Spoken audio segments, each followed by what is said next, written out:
Hi everybody, and thank you for joining me today. So I've moved my frame over again, and I am working on the pink flowers. As I said last time, I will probably be working on those for the rest of the month. I have, I believe, 4 sessions left for September, including this one, so I do not expect to be done with the flowers by then. I'll be working on those for probably a good amount of October as well. So I am looking ahead at this, and there's sort of one big flower petal here, so I'm kind of working the flower petals that are sort of below it at the moment and to the left of it. And I will sort of decide from there where to go. As I often say, I make a plan, but then I don't always stick to it, so I just kind of go with whatever makes sense to me while I'm stitching.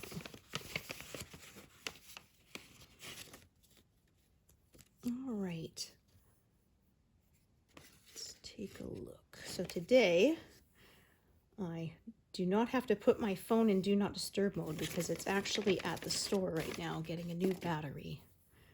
It was down to 82% and that's pretty much how long they last at that point. I was having to charge it 3-4 times a day.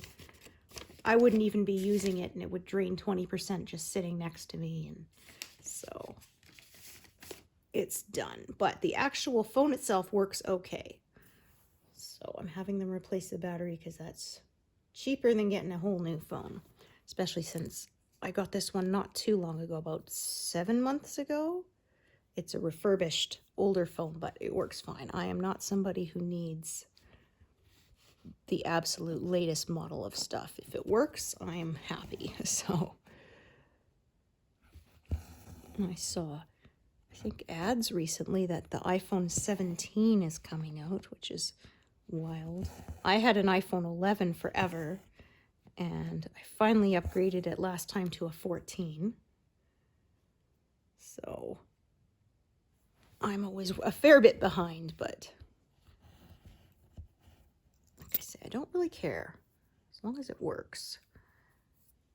Yeah, I did have one phone. I was going to replace the battery, but the actual phone itself was not working well anymore. It was registering like phantom taps on the screen and just acting like it was cursed or something. It had a poltergeist in it or something like that. It was not good. It wouldn't register when you were trying to use the screen, or it would register you touching it when you weren't touching it, and it was just no good. So, but I figure as long as it still, the computer part of it still runs okay, just replace the battery and get another year or 2 out of it. The person at the store said basically once it gets down to about close to 80%, that's pretty much it. So that's what's happening this morning.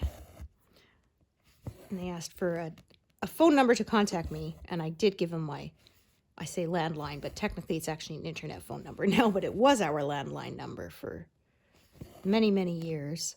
But I said, don't worry, I'll just come back in a couple hours and pick it up. You'll probably be done by then.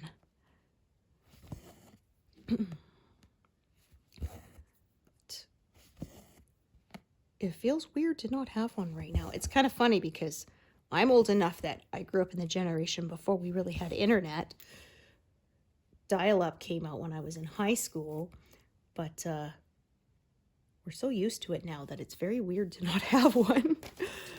Oh, here's another color that's getting close to done. 4. Okay, so there's 2 stitches here. There's one there.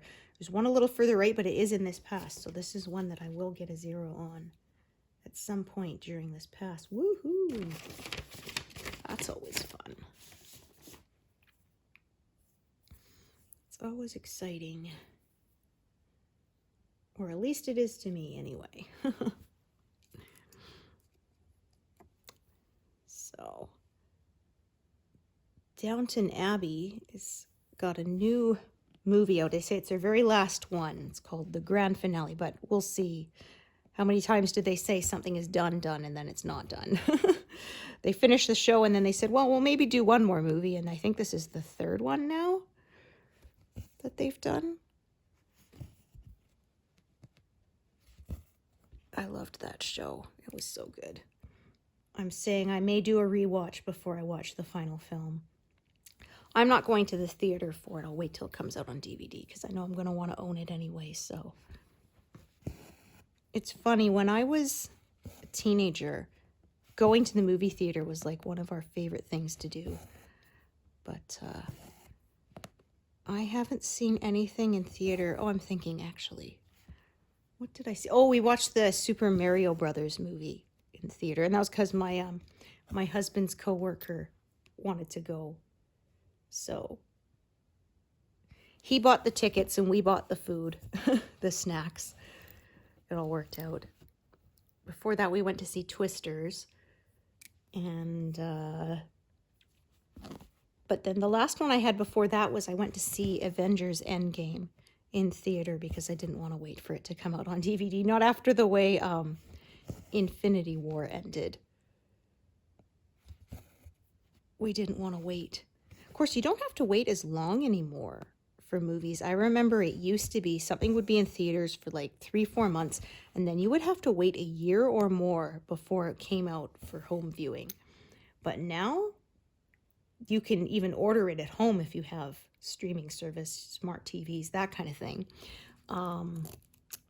Or I find the turnaround is much quicker now. It's just a few weeks even. Things have changed.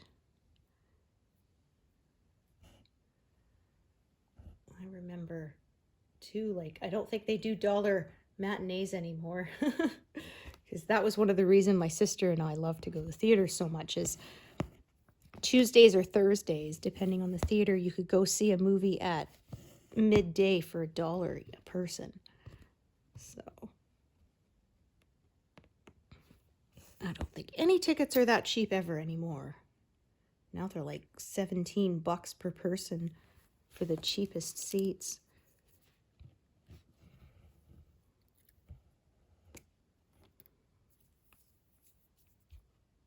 I remember having to call up the phone line. Your movie, and then the name, is showing at 2 p.m. at... I remember once we were out with a group of friends. We were at the mall. That was what 90s kids did, right? And we wanted to go see a movie, and we didn't know when the time was. And not like today, when you can just pull out your phone and Google it. And so I said, well, it'll be in the local free paper. And they said, well, we don't have a paper. I said, yeah, but there's a grocery store in this mall. They'll have them. And so I walked in, opened up the paper, said, okay, guys, it's at this theater at 2:30. And then closed the paper up, put it back on the shelf. Like, well, you can't do that. And I said, well, it's a free paper anyway, so. It was just the local one, but.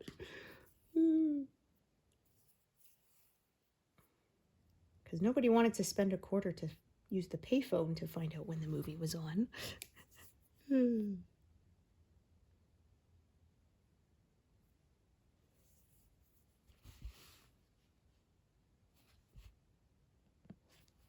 I said, it's not like standing there and reading a magazine in the store rather than buying it. It was a free newspaper, so I don't think they're going to complain. And I didn't leave it a mess. I folded it back up neatly and put it back on the shelf. You never would have known that someone looked at it.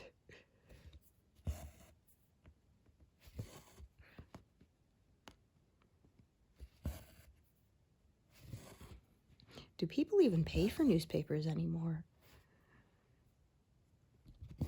I remember once reading in one of the advice columns somebody had written in saying that they're a really early riser and they always hear their neighbors' paid for paper getting delivered, and that they would take it, look through it, fold it back up, put it back, and nobody could tell it had been read, and saying, am I doing something wrong by doing that? By sneaking a look at their newspaper because I don't want to pay for one myself? Like, I never keep anything. I never mark it up. And I'm pretty sure the letter writer kind of told him, you probably shouldn't do that, but... my sister and I had a paper route and we made money, but we just were delivering for the local paper, so it definitely wasn't much. I think we made like 6 cents a paper or something delivered. It was not much.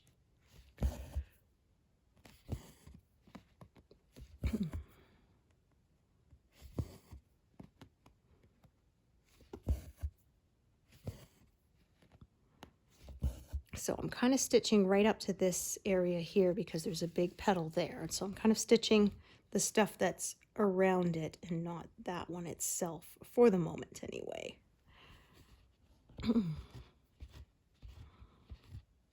But I think because Downton Abbey is ending completely, there was a special on about Maggie Smith's career. Her character died in the previous film, and the actor herself passed away, I'm trying to think, 2024, I believe.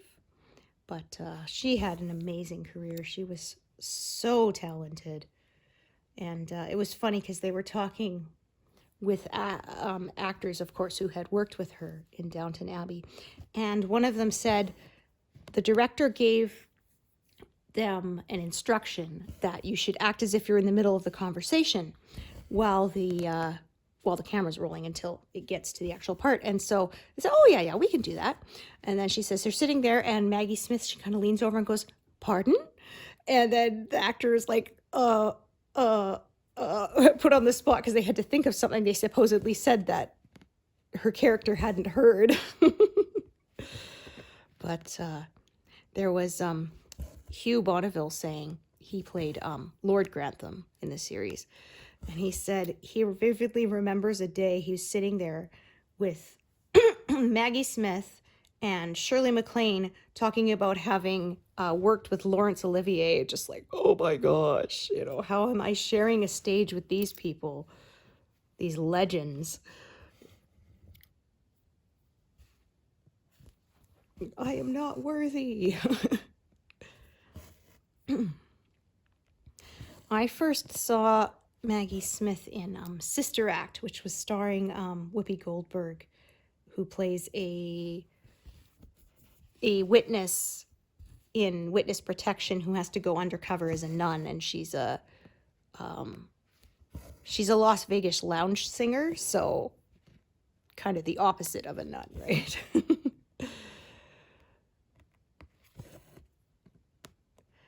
Yes, I always remember Maggie Smith's character says, that is not a person you can hide. That is a conspicuous person designed to stand out.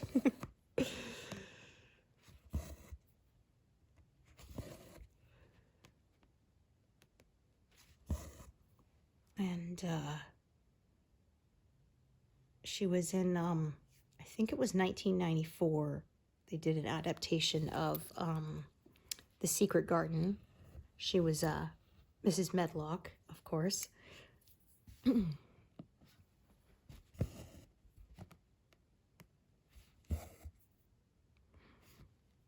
Yeah, she was so talented. There's a gif I love from Downton Abbey when they first get a telephone and she's trying to use it. She says, is this an instrument of communication or torture? Oh, but my favorite one has to be when she says, do you promise? Because there was one character who says, I am leaving. She never liked him. And he says, I'm leaving, Lady Grantham. I doubt we shall meet again. And she says, do you promise? So I loved using that gif in appropriate situations, yeah.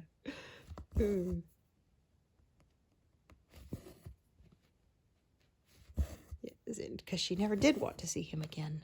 She was not a fan of his. One of my friends says, you could watch her read the phone book, and somebody said, and she'd show her disdain just in the tone of voice for whoever she was speaking of. It could do it like no one else could.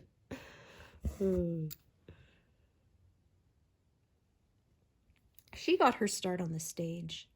I think a lot of the best actors did, in my opinion. They're the ones you never have difficulty with understanding what they're saying. They know how to speak clearly and enunciate properly. And a lot of these modern film actors who never worked on a stage, you can tell, a lot of mumbling.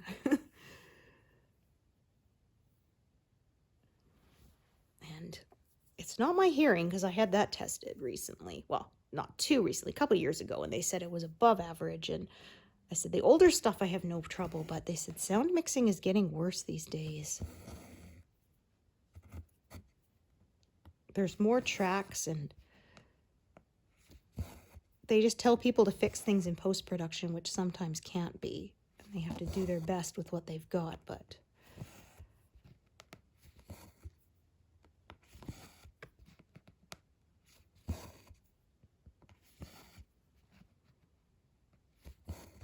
Oops. So I was hoping to get to 84% this month, but I think that might be out of reach. We will see. I'm close to 83, so, but with only 4 sessions left. Like I said, that might be a little ambitious, so I am as I'm working now, so I have less time for stitching. There's 2 days a week I really don't get to stitch hardly anything at all. I'll be lucky if I get 100 stitches or so. I get a 2-hour lunch break, but after you take away travel time, eating, doing dishes and all that, I don't have time to sit down and stitch for very long. So I get some done, but definitely not like I used to, which is, there are 2, so that's about 1,000 stitches less per week, I would say, because of working. But it's going well. Nice earning a little extra money.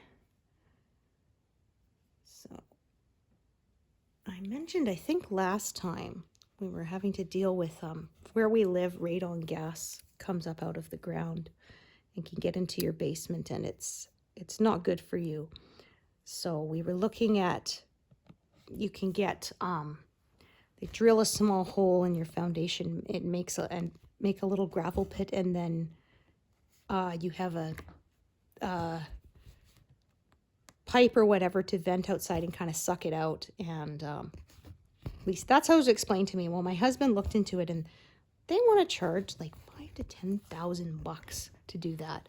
And my husband looked at it, and he's just like, well, from what I can see, it's not rocket science, so I think I'll just do it myself.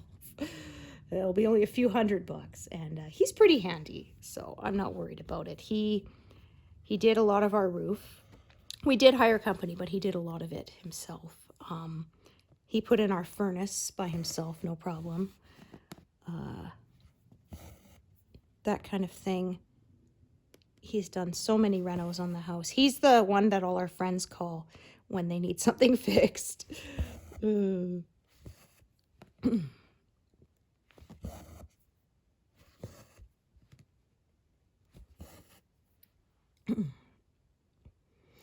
of our friends' kids said, oh, Auntie Gemma's lucky because he can fix anything. I was always saying I was grateful that he's handy, and my husband kind of took it for granted because his dad is very handy too. And so I guess he got it from him. But I said, no, there are a lot of people who are not handy, or they think they are, and they end up making a really big mess for somebody else who has to clean it up.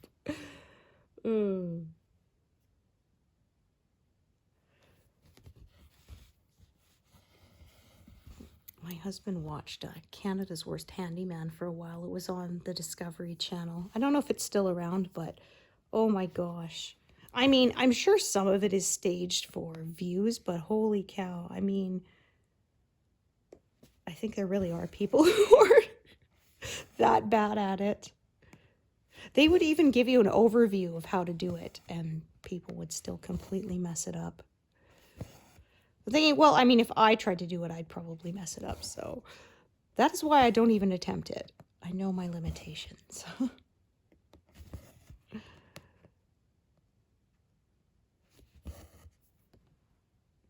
I do the cooking. My husband does the handy stuff. Although he's been doing a bit more cooking lately because of the days I work.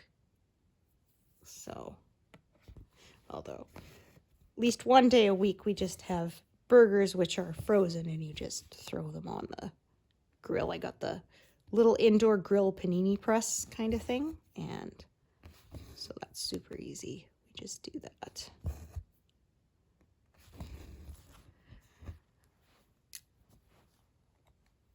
And then we also get our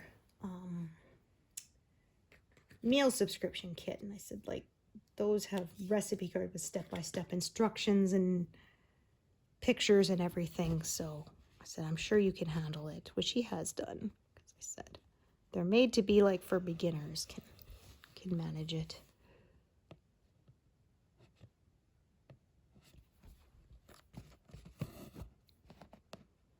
Lots of light colors here, and then the orange center is coming up in a few more big squares. So I might get, there's like 2 big flowers in this pass, I think. So I might get one of them done. We will see. The second one has more detail because it's more closed up. I was going to say feathers, but no, I mean petals is more closed up. And so there's more detail, more colors, more confetti there. This one that's open is less.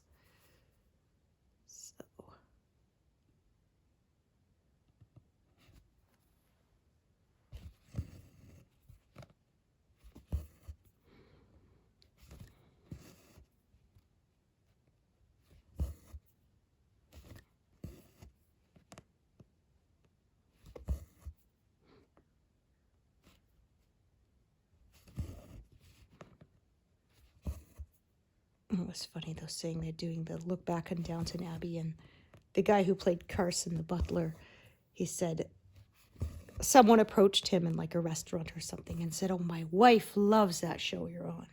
And he asked, "Well, did you watch it?" And he says, "Well, it's on." So my wife watches it. I might catch a little bit of it. He's not going to admit it, but he likes it too. That was one my husband didn't get into. He hasn't really tried it, although I think he might like it because he really enjoyed Pride and Prejudice, the 1995 adaptation that A&E did. He's enjoyed it, so. Our son liked it too, actually. I didn't actually even ask him to watch it with me. It was on, and he got interested. Oh, I think I actually parked this one down in this second one here, but that's no problem because I'm going to be, let's see, 1, 2, 3, 4, yeah, okay. Yeah, I marked it as parked in a different spot than it actually was, but that's no problem because both of those spots have stitches. So I mentioned a while back, we're watching Deep Space Nine with Kiddo, and he's enjoying it. We just got, okay, spoilers I'll say, but it's a 30-year-old show, so we just got to season 3 when they discover that the founders, the leaders of the Dominion, are Odo's people. And I was telling him that actually because I read the companion book and watched all the behind-the-scenes stuff, how that wasn't intended from the beginning. And it was really funny because one of the leaders of the writing team, senior guys, he got the idea because they had built up this over and over, who are the founders, who are the founders? They didn't have an idea. And he thought to himself, well, we've also been building up sort of Odo is looking for his people. What if the founders are Odo's people? And then he thought, no, that's too out there. Nobody's going to believe it. They're not going to go for it. I won't even pitch it to my team because that's just a wild idea.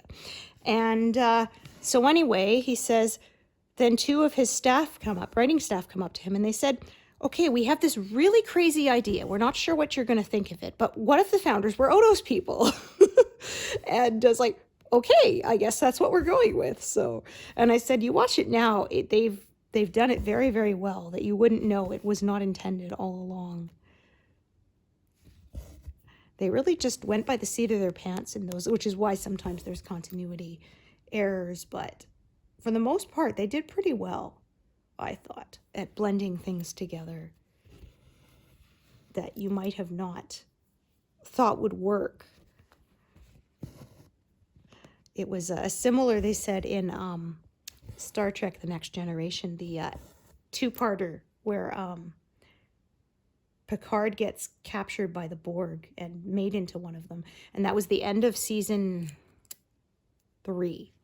And the guy who was the leader of the writing team, he had, of course, very successfully painted them into a corner with his, there is just no way they're going to get out of this. And, cliffhanger, season ending.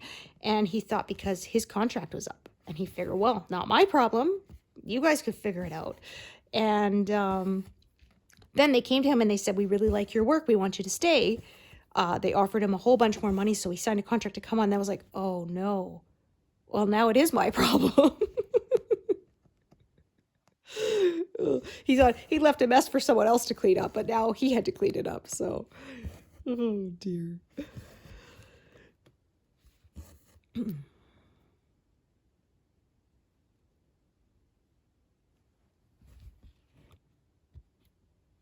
Those were my favorite episodes of Next Generation, but oh, so now we're down to one stitch, but the last one will not be for a bit.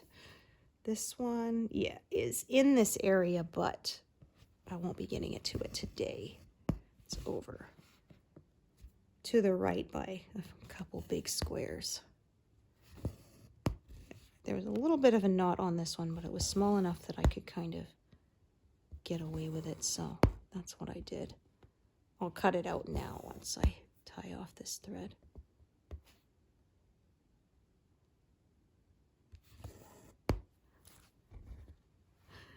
But I remember I watched it. It was in reruns by the time I saw it. So I only had to wait like a week. But I remember when we got to the end of that episode and he says, Mr. Worf, fire. And then, to be continued shows up on the screen. And, no! And my dad said, well, just be glad you didn't see this when it first aired. You would have had to wait 2 months. It was in reruns and it was on the Saturday slot. So, yeah. It's funny because I grew up watching that show on Q13 Fox, and so it's kind of funny if you let it play through the whole, what do you call it? The credits, and then at the end it does the Paramount do, and my brain always adds ting ting because that used to be the Q13 Fox little I don't know what you call it, like teaser that would play afterwards. So it's funny. It's kind of like if you had when you have a mixtape, after a while, your brain cues up the next song that came up, even if it wasn't on the album that way, because it gets used to it. So yeah, it's funny. It's always in my head now.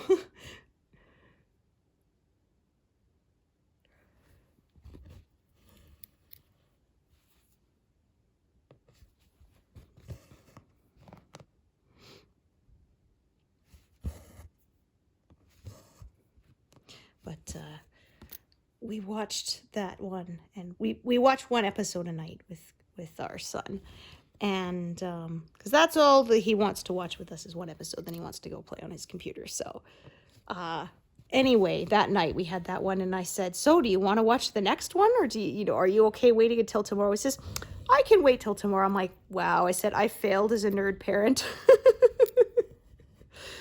If you're okay waiting till tomorrow, because I sure couldn't wait on that cliffhanger. Oh.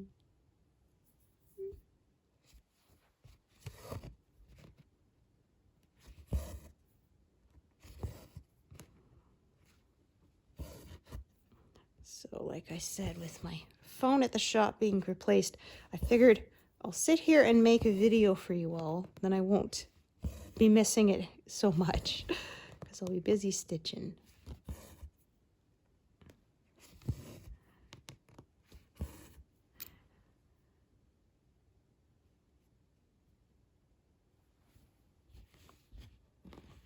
Yeah, kiosks in the mall are not bad.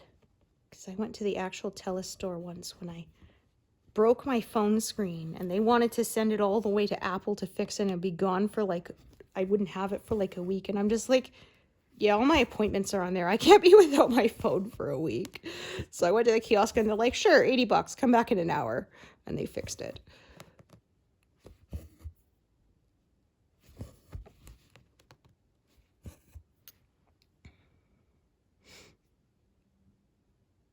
Now, it only happened to me once, but that sure sucked.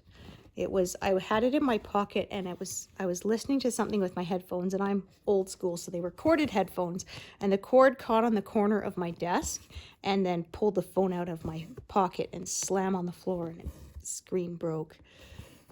Like, no. Gosh, there was one somebody sent into AFV. They had a shatterproof screen protector. So they put it on their phone and they smashed it with a hammer, and I said, nothing could be truly shatterproof. It's only shatter resistant. If you hit anything hard enough, it's going to break. And if you're really going to test that, test it on an old phone. Don't do it on your current phone. Like, yikes. Oh, dear. And especially with a hammer, like, I think it's meant to be shatter resistant if you like drop it on the floor, but generally that would be spread out over a larger area, so it'll be less likely to break. But a hammer is a pretty concentrated point, so oops. Oh dear. A few colors here kind of leapfrogging around. We'll probably start a second thread because these are kind of further apart. I don't like to cross back and forth too far across the back because that uses more thread and does make the back slightly messier. So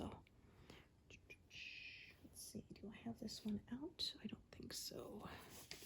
I suppose I could actually bring it out into my working tray because it looks like I'll be using it a fair bit for a while.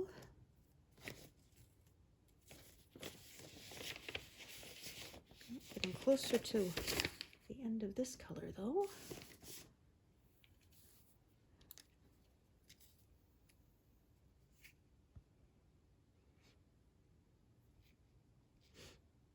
But left my phone at the shop. I had to drive home and listen to the CD I had in my CD player. Old school.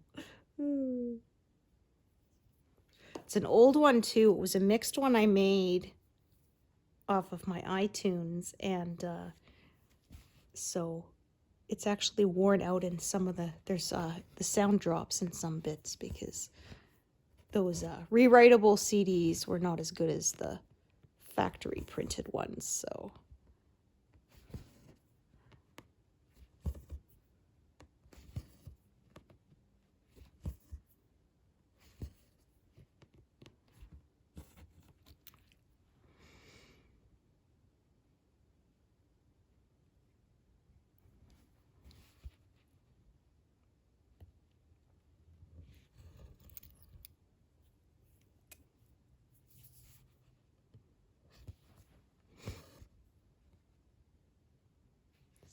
as I said, you can kind of see there's a big bunch of color here and it's kind of bleeding into this bit here. So I'm just going to kind of go to here, I think, and then I'm going to start filling in that hollow there.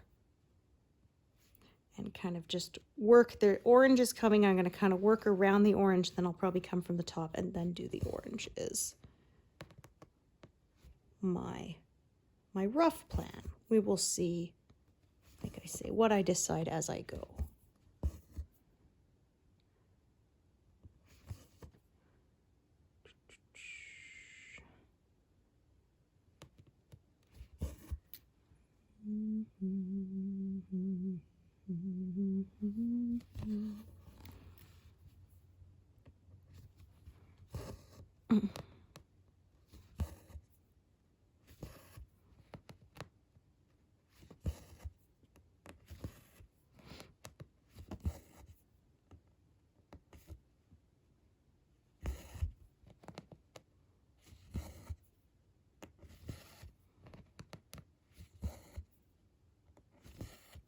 As you can see, there's a bit more color blocks here, so that goes a little quicker.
So as I said, the orange is coming in here. I could go sort of curve all the way around it, but I'm not gonna. I'm just gonna do part of it, fill in, move over, fill in, as I usually do, because, as I said, this flower takes up, like, I'd say probably 2,000 stitches worth, so especially on 14 count, that covers quite a large area.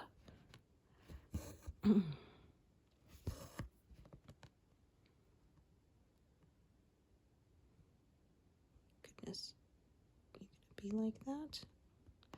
Fine.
So that one I'm just going to unthread for now and set it aside.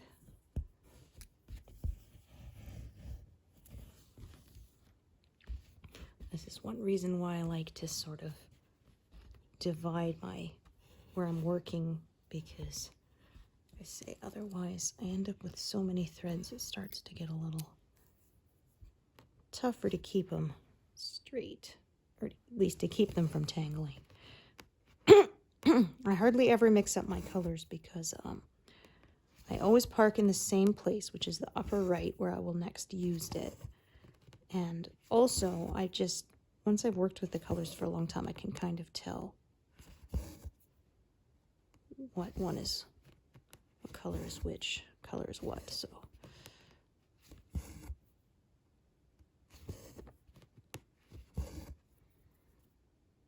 Yeah, I blasted way past 100 a while back. Didn't even notice.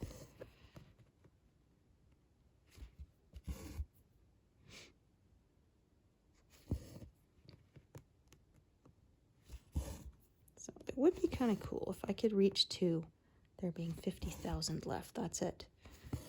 256,900 stitches will be exactly 50,000 left on the home stretch.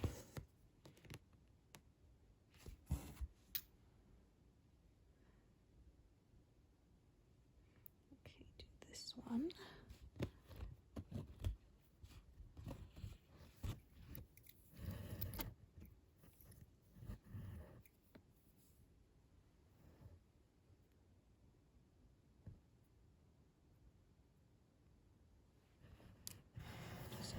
Tuck these colors away for now, so I'm focusing on this area here for the moment.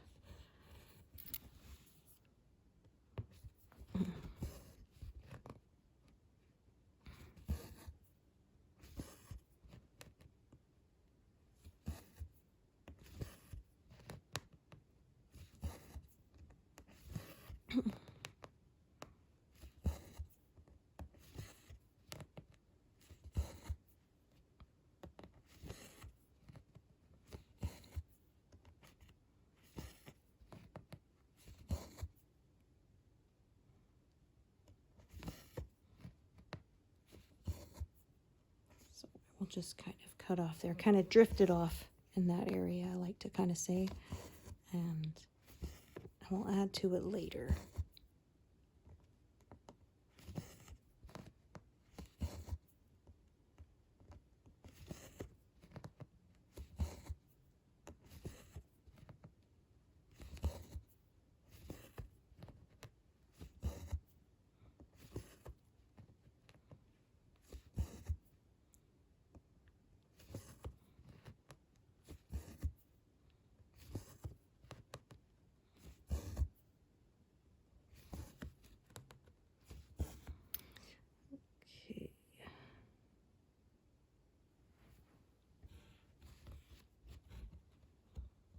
How long is this piece? Both strands. Okay, not too bad.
That will end here.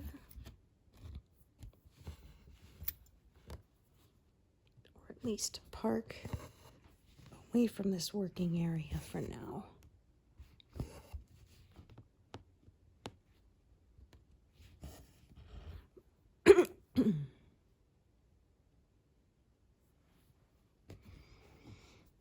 Yeah. Okay, start a new color here.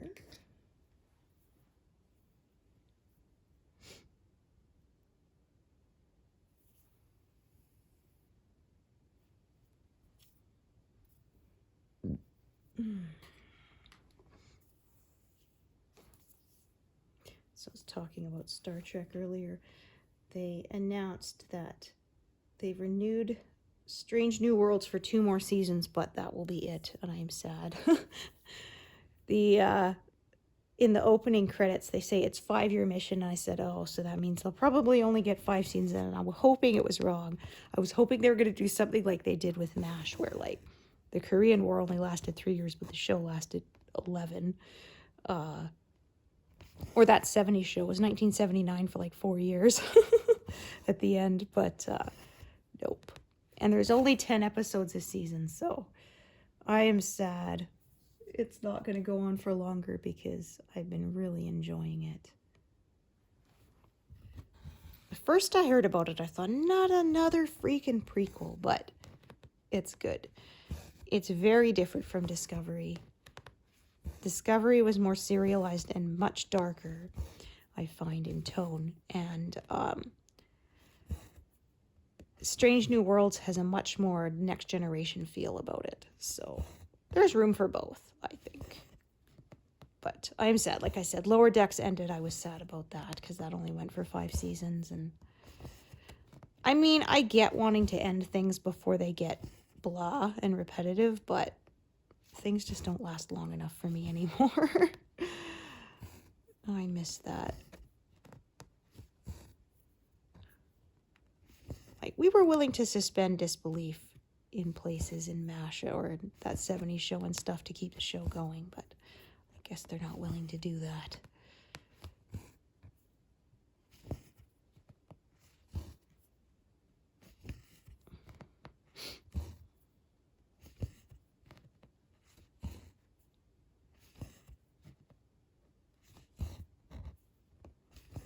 There's some new shows starting up this fall that I'm looking forward to. There's Sheriff Country, which is a spin-off of Fire Country, which I've been quite enjoying, which is still on. There is Boston Blue, which is a spin-off of Blue Bloods that ended last year, I believe. There's 911 Nashville, so they ended 911 Lone Star, which was the Texas version. So now they have a Nashville version coming out. Chris O'Donnell's in it, who was in NCIS LA. That went on for like 14 years or something. So I've been looking forward to those coming up. And of course, old favorites coming back.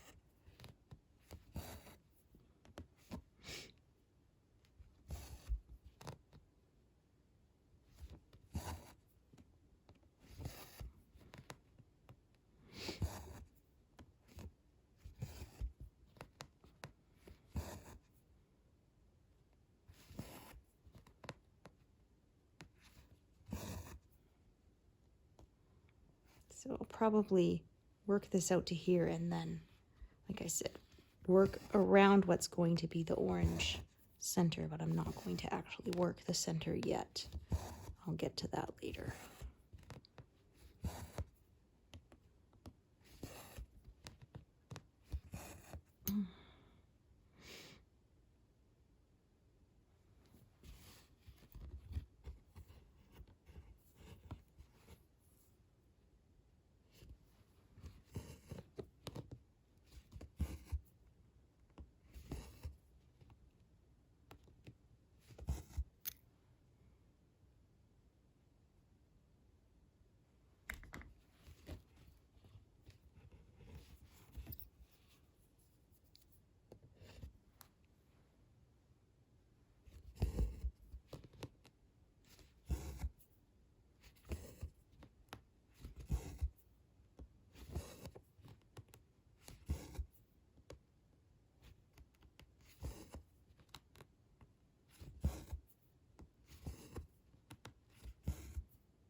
Oh, is the fam home?